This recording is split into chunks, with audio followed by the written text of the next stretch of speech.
नमस्कार दोस्तों, मेरा नाम है हरीश साहू और मैं आप लोग को क्लास 10th का मैथ्स पढ़ाता हूँ, गणित विषय, जो कि सीजी बोर्ड के अंतर्गत है। तो चलिए दोस्तों, हम लोग आज शुरुआत करने वाले हैं अध्याय 3, जिसका नाम है एक चर का द्विघात समीकरण। ठीक है, नाम से स्पष्ट है। एक चर मतलब कोई भी एक्स वाई जेड कोई भी एक चर होगा, और द्विघात मतलब इनकी घातें क्या रहेगी, 2 रहेगी। तो हम इस अध्याय में ऐसे चरों का अध्ययन करेंगे। ठीक है, ऐसे चरों का अध्ययन करेंगे जिनकी घात 2 होगी। ठीक है, तो चलिए शुरू करते हैं इस अध्याय को पढ़ने का। तो परिचय परिचय को हम लोग बोलेंगे इंट्रोडक्शन। ठीक, तो देखिए, कहता है कि एक व्यक्ति अपनी ज़मीन के किसी भाग में 800 वर्ग मीटर क्षेत्रफल का एक ऐसा आयताकार बगीचा बनाना चाहता है जिसकी जिसकी लंबाई उसकी चौड़ाई से 2 गुना हो। ठीक है, तो हम लोग मान लेते हैं कि लंबाई क्या है, हमारा x है। ठीक है, तो बोल रहा है कि यदि लंबाई आपका x है तो लंबाई कैसा होगा, तो वो होगा चौड़ाई के 2 गुना के बराबर। तो चौड़ाई गुणित 2 हो जाएगा। ठीक है, तो x गुणित 2 हो जाएगा। एक बार और अच्छे से लिख देता हूँ मैं। देखिए क्या बोल रहा है कि ऐसा आयताकार बगीचा तैयार करेंगे जिसकी लंबाई जो होगी वो कैसी होगी, वो चौड़ाई से 2 गुनी होगी। ठीक है, तो यदि लंबाई को x मानेंगे तो ये क्या हो जाएगा, x गुणित 2। ठीक है, तब लंबाई का मान ये आ गया। और देखिए आप, ये वाला आपको समीकरण बन गया। बनने के बाद आप लिखिए कि बगीचे का क्षेत्रफल, तो बगीचे का क्षेत्रफल क्या होगा, लंबाई गुणित चौड़ाई। ठीक है, तो 800 क्या है, उसका क्षेत्रफल है 800 वर्ग मीटर का, वो बनाना चाह रहा है। ठीक, 800 वर्ग मीटर का उसका क्षेत्रफल है। अब इसको कैसे हल किया है, तो देखिए, ये लिख दिया इधर क्षेत्रफल और इधर लंबाई गुणा चौड़ाई, तो क्या हो जाएगा, ये 800 बराबर 2x का वर्ग। x का वर्ग इधर आएगा, 800 में 2 का भाग जाएगा, x वर्ग बराबर हो जाएगा 400, और x वर्ग का पक्षांतर हो जाएगा करनी 400। x का मान हो जाएगा 20 का वर्ग, मतलब x बराबर क्या आ गया, 20। ठीक है, ये आएगा। और आप इसे समीकरण के रूप में यदि लिखना चाहते हैं तो आप इधर यहाँ इसको ऐसे लिख सकते हैं, वर्ग को इधर रखिए, फिर 400 को 20 का वर्ग लिख दिए, फिर x वर्ग, ये हो जाएगा ऋण 20 का वर्ग बराबर 0। ठीक, तो ये एक वर्ग समीकरण के रूप में लिखा गया। कौन, ये जो बोला है कि एक भाग में 800 वर्ग मीटर का क्षेत्रफल बनाना है। ठीक है, जिसका लंबाई उसके चौड़ाई से 2 गुना हो। तो ये जो लाइन है ये इस प्रकार से समीकरण के रूप में लिखाएगा। ठीक है दोस्तों, तो x का जो भी मान आएगा और उसके लिए क्या रहेगा कि दोनों पक्ष बराबर होंगे, तो वे मान बगीचे की चौड़ाई को दर्शाएंगे। ठीक है, अब देखिए, सवालों को बीजी रूप में लिखना, तो कैसे लिखेंगे, बीजी रूप में अर्थात है गणितीय रूप में। बीजी रूप मतलब गणितीय रूप में। ठीक है, तो एक सवाल हमने ऊपर देखा कि एक्स स्क्वायर माइनस 20 स्क्वायर बराबर 0 से x का मान पता कर सकते हैं। यह समीकरण दरअसल दिए गए सवाल में परिस्थिति का बीजी निरूपण है। ठीक है, मैंने बताया ना, ये यहाँ पर जो बोला है वो यहाँ पर बीजी परिस्थिति के रूप में आ गया है। ठीक है, अब बोलते हैं कि आइए हम कुछ परिस्थितियों के चर्चा करें और उनके बीजी रूप का अवलोकन करें। देखिए, एक और है प्रश्न, तो नरेश को अपने घर के सामने 500 वर्ग मीटर क्षेत्रफल वाली एक समकोण त्रिभुजाकार क्यारी बनवानी है जिसमें वह आधार की भुजा की लंबाई शीर्ष की भुजा की लंबाई से 30 मीटर अधिक रखना चाहता है। ठीक है, तो वो क्या बनाना चाहता है, एक त्रिभुजाकार त्रिभुजाकार क्यारी बनाना चाहता है, फूल वाली। तो उसके लिए ये बोलता है कि जो आधार रहेगा, ठीक है, आधार आधार किस प्रकार से रहेगा, आधार रहेगा जो लंब है, शीर्ष लंब है, उससे 30 अधिक रहेगा। ठीक है,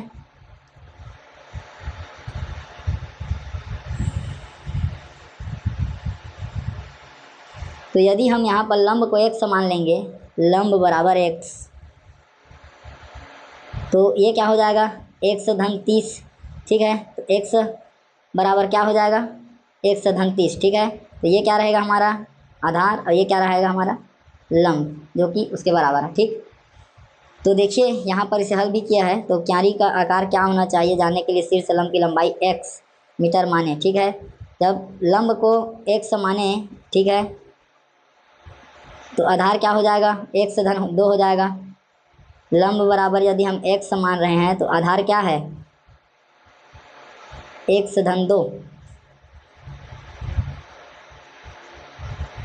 ठीक।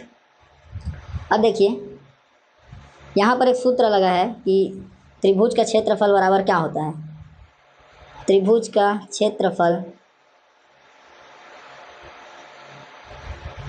बराबर होता है 1/2 गुणा आधार गुणा ऊंचाई होता है, ठीक है। तो 1/2 आधार हमारा क्या है, आधार है हमारा x धन 30, आधार है हमारा x धन 30 और फिर ये है x, ठीक है। तो इस प्रकार से लिखाएगा 1/2 फिर x का गुणा x के x स्क्वायर धन 30x, ठीक है। और इधर क्षेत्रफल में कितना दिया है, 500 मीटर का बनाना चाहता है तो हो जाएगा 500, ठीक है। 2 को इधर लाएंगे तो हो जाएगा 1000, फिर हो जाएगा x स्क्वायर प्लस 30x। इसको ऐसे लिख सकते हैं x square minus 30x minus 1000 बराबर 0, ठीक है। तो ये भी क्या हो गया, एक वर्ग समीकरण के रूप में आ गया, देखो जिसकी घात 2 है, ठीक।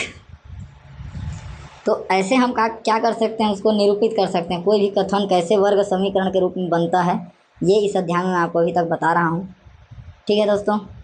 अब देखिए कि हम लोग जानते हैं, बोलते हैं आप जानते हैं कि बहुपद, ठीक है, ये एक बहुपद है, बहुपद का फॉर्म में है जिसकी घात 2 है, क्यों, क्योंकि बहुपद की अधिकतम घात 2 है।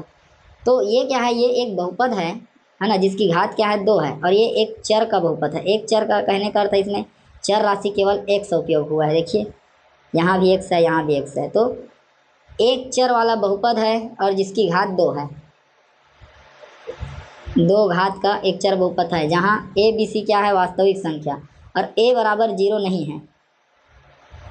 क्यों, अगर a बराबर 0 हो जाएगा तो जो a x स्क्वायर है ये भी क्या हो जाएगा, x स्क्वायर पूरा 0 हो जाएगा, ये वाला भाग 0 हो जाएगा, इसीलिए a के बराबर 0 नहीं ले सकते, ठीक है। इसे द्विघाती बहुपद कहते हैं। इस द्विघाती बहुपद को शून्य के बराबर रखने पर एक समीकरण बन जाता है, ये वाला।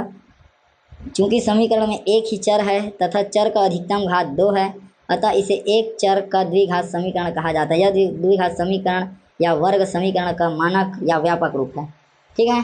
क्या बोल रहा है कि ax स्क्वायर धन bx धन c, ये क्या है, एक बहुपद है। कैसा बहुपद है, तो 2 घात वाला बहुपद है, ठीक है, और एक चर वाला है। एक चर 2 घात वाला बहुपद है, और यदि हम इसको 0 के बराबर लिखेंगे तो ये क्या बनेगा, एक वर्ग समीकरण बनेगा। तो ये क्या है, आपके वर्ग समीकरण है। तो इस प्रकार से यह क्या है, व्यापक रूप है या मानक रूप है, ठीक है। जब भी हम कोई वर्ग समीकरण की तुलना करेंगे तो दोस्तों ये वाला समीकरण से करेंगे, ठीक है। ax स्क्वायर धन bx धन c बराबर 0, ठीक है। इससे तो मैंने अभी तक आपको बताया कि कैसे कोई कथन से वर्ग समीकरण का निर्माण होता है, ठीक है, और कब हम किसी भी समीकरण को वर्ग समीकरण कहेंगे, ठीक है। तो पहला चीज़, जो बहुपद होना चाहिए इस प्रकार से, है ना, और इसकी घात 2 होनी चाहिए, और a 0 के बराबर नहीं होना चाहिए, ठीक है। और एक चीज़ और है कि घात जो है वो क्या हो, पूर्ण संख्या हो, ठीक है। जैसे x बराबर 0 तो 0 पूर्ण संख्या है, इसका मान 1 है, x1, ठीक है, x2, इस प्रकार से। तो घात क्या हो, पूर्ण संख्या हो। तो इसके अलावा यहाँ पर बोला है कि कुछ और द्विघात समीकरण नीचे दिए गए हैं, ठीक है। तो इसमें हमें बताना है कि कौन द्विघात समीकरण है और कौन नहीं है, ठीक है। तो देखो इसका घात 2 है और चर राशि भी एक ही प्रकार का है, तो ये है। इसका जब गुणा करेंगे तो ये इस प्रकार से होगा, एक्स स्क्वायर धन 2x धन x धन 2 एक्स स्क्वायर धन 3x धन 2 बराबर 0। तो ये भी क्या है, 2 घात का समीकरण है, वर्ग समीकरण है। इसको भी हम लिख सकते हैं, एक्स स्क्वायर है तो इसमें आप जोड़ दीजिए 0x धन 0 बराबर 0, ठीक है। आ गया टर्म में जो हमें लिखना है, यहाँ पे 1 मान लो तो वो ax स्क्वायर धन bx धन c बराबर 0, ठीक है। तो ये वाला भी क्या है हमारा, ये भी है, ये भी है और ये भी है, ठीक है। इसको देखो ये भी है, क्योंकि एक्स स्क्वायर माइनस 9 है, इसको ऐसे लिख सकते हैं x square plus 0 x minus 9 बराबर 0, ये भी लिखा जाएगा। ये वाला आ गया इसका कंडीशन, ए एक्स स्क्वायर धन बी एक्स सी बराबर 0। ठीक है, ए 0 के बराबर नहीं होना चाहिए, बी बराबर 0 होगा तो भी चलेगा, सी बराबर 0 होगा तो भी चलेगा। ठीक है, ये भी है इसी प्रकार। ठीक है, और ये वाला नहीं है, ये वाला क्यों नहीं है, क्योंकि देखो एक्स स्क्वायर ऋण अंडर रूट 5 एक्स धन 6 बराबर 0। ठीक है, आप पहले ये समझिए कि जो करणी है, करणी इसका अर्थ क्या होता है, तो इसे मैं आपको बताता हूँ कि इससे किस प्रकार से होते हैं। जैसे मान लीजिए कि यहाँ पर 16 लिखा है। ठीक है, फिर हम क्या करते हैं, ये होता है 4 का वर्ग और बोलते हैं कि करणी और वर्ग कट गया, तो कैसे करता है, तो देखिए करणी का अर्थ है कि 4 की घात 1/2। ठीक है, और इसका जो घात है तो ये भी लग गया तो गुणा 2 हो गया, उसके बाद क्या होता है, ये दोनों ऐसे कट जाते हैं, तब 4 की घात 1 बराबर 4 आता है। समझ में आया? एक बार और समझिए कि मान ले जाए कोई संख्या करणी में दिया है 25। ठीक है, तो हम इसे क्या लिख देते हैं, हम इस प्रकार लिखते हैं कि ये वर्ग होता है और ये होता है 5 का वर्ग, और फिर हम बोल देते हैं कि ये और ये कट गया और 5 बच गया, ऐसे हम लिखते हैं। ठीक है, लेकिन होता क्या है ये आप देखिए, कोई इस प्रकार से 25 लिखा है, फिर ये 2 है, फिर ये 5 की घात 2 है। ठीक है, तो ये 2 जब करणी हटता है तो करणी, ये करणी का जो घात है क्या है, 1/2 होता है। ठीक है, अब यहाँ पर 5 की घात 1/2, करणी का अर्थ है 1/2, घात 1/2 गुणा 2 होगा, फिर क्या हुआ, ये 5 और ये 5 कट गए, 2 और 2 कट गए, तो फिर यहाँ पर हमारे पास बचता है 5। ठीक है, तो आप ये समझिए कि करणी अगर एक समय है तो एक्स की घात 1/2 है। ठीक है, करणी यदि एक समय है तो एक्स की घात 1/2 है, ये आप समझिए। ठीक है, इसको बोलेंगे रूट करणी। तो इसीलिए दोस्तों, इसीलिए ये वाला जो आपका 6वां प्रश्न है,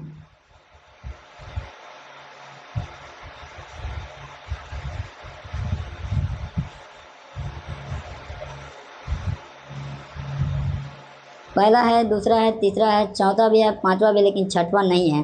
क्यों नहीं है, तो करणी 5 दिया है ना, और 5 की घात 1/2, हाँ या हाँ, वो पूरे के लिए है। तो देखिए घात क्या है, 1/2 के रूप में है, तो वर्ग समीकरण होने के लिए घात पूर्ण संख्या के रूप में हो। तो देखो होल नंबर क्या होता है, पूर्ण संख्या, 0 से लेके जितना भी आगे नेचुरल नंबर आता है, प्राकृतिक संख्या आता है, ये सब क्या है, होल नंबर है, पूर्ण संख्या। लेकिन इसमें कभी भी 1/2 नहीं आता। 1/2 मतलब क्या हो गया, ये परिमेय हो गया। ठीक है, तो परिमेय है, इसलिए क्या है, ये वर्ग समीकरण नहीं है। ठीक है दोस्तों,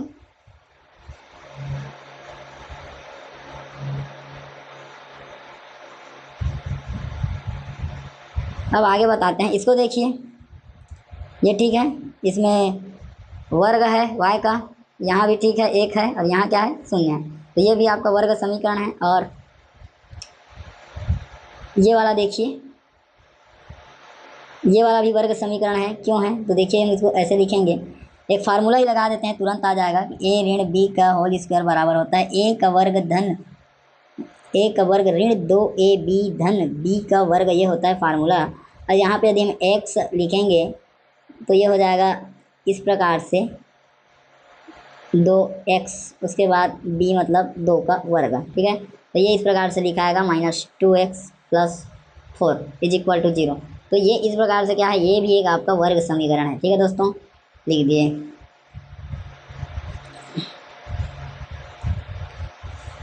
अब देखिए ये वाला को देखिए, इसको बस ठीक है, ये इस प्रकार से जमा के लिखाएगा, इसमें चर राशि है m। ठीक है, चर राशि को क्या दे दिया है, m। ठीक है, कोई दिक्कत नहीं है। अगर आप इससे इसका तुलना करेंगे तो बिल्कुल मान मिल रहा है, a का मान ऋण 2 मिल रहा है, b का मान ऋण 3 मिल रहा है, और c का मान 5 मिल रहा है, तो बिल्कुल ये भी क्या है, वर्ग समीकरण है। ठीक है दोस्तों, ए बी सी के आपके मान मिल गए, बिल्कुल वर्ग समीकरण है। तो इस तरीक़ा से ये जो आपको नॉर्मल बताना था कि हम वर्ग समीकरण का पहचान कैसे करते हैं, ठीक है, तो ये बहुत ही ज़रूरी था। तो इसके लिए मैं आपको एक बार पुनः बता दूं, ठीक है, कि कैसे हम वर्ग समीकरण का पहचान करते हैं। ठीक है, वर्ग समीकरण की पहचान कैसे करेंगे? वर्ग समीकरण का पहचान,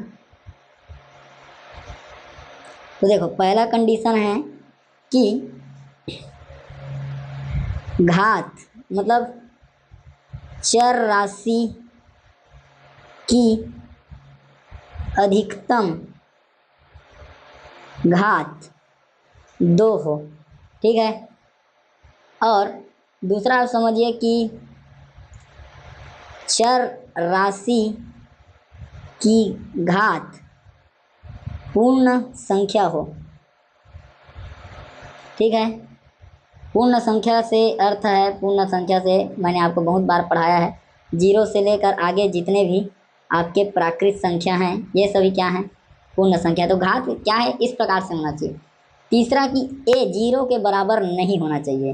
मतलब यदि हम इससे हम जो व्यापक रूप है इससे यदि तुलना करते हैं कि ए एक्स धन ए वर्ग एक्स धन बी एक्स धन सी बराबर यदि हम 0 लेते हैं और इससे यदि हम तुलना करते हैं, ठीक है, तो ये जो दोस्तों ए का मान है, ठीक है, ये 0 के बराबर नहीं होना चाहिए। ठीक है, तो ए का मान 0 के बराबर ना हो। ठीक है दोस्तों, तो इस तरीक़ा से आपको ये कंप्लीट हुआ। ठीक, और इसमें भी आप देख सकते हैं कि कौन वर्ग समीकरण है कौन नहीं है। ठीक, तो देखो ये वाला वर्ग समीकरण है, ये वाला भी वर्ग समीकरण है, ये वाला नहीं है। क्यों नहीं है? क्योंकि घात 2 नहीं है। ये वाला वर्ग समीकरण है लेकिन क्या है, इसमें चर राशि अलग है। ठीक, तो इसको भी हम इस अध्याय में नहीं लेंगे क्योंकि अलग अलग का हो जाएगा। ये है वर्ग समीकरण, ये भी नहीं है, इसमें घात ही नहीं है 2, ये हो जाएगा गुणा होने के बाद। और ये वाला ये रूट के कारण नहीं है। ठीक है, घात उसकी होल नंबर नहीं है, पूर्ण संख्या नहीं है। ये वाला भी फार्मूला आगे बढ़ाएंगे तो बन जाएगा, ये भी स्क्वायर हो जाएगा। ये वाला भी रूट के कारण नहीं होगा और ये वाला भी रूट के कारण नहीं होगा। बाकी ये वाला को भी नहीं लेंगे तो भी चलेगा क्योंकि ये जेड को ले लिए हैं। इस अध्याय में 2 चर का बात नहीं करना है, 1 चर का करना है। और ये भी है, ये भी नहीं है क्योंकि इसमें भी रूट है और इसका गुणा करेंगे तो इस प्रकार होगा। तो ठीक है दोस्तों, आगे हम ये वाले प्रश्नावली को आपको हल करके बताएंगे स्पेशली कि कौन इसमें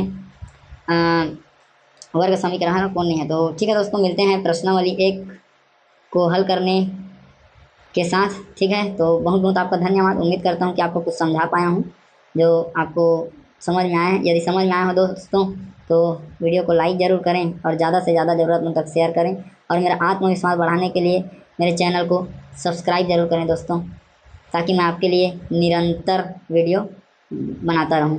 तो ठीक है दोस्तों, बहुत बहुत धन्यवाद। मिलेंगे नेक्स्ट वीडियो में, तब तक के लिए जय हिंद, वंदे मातरम।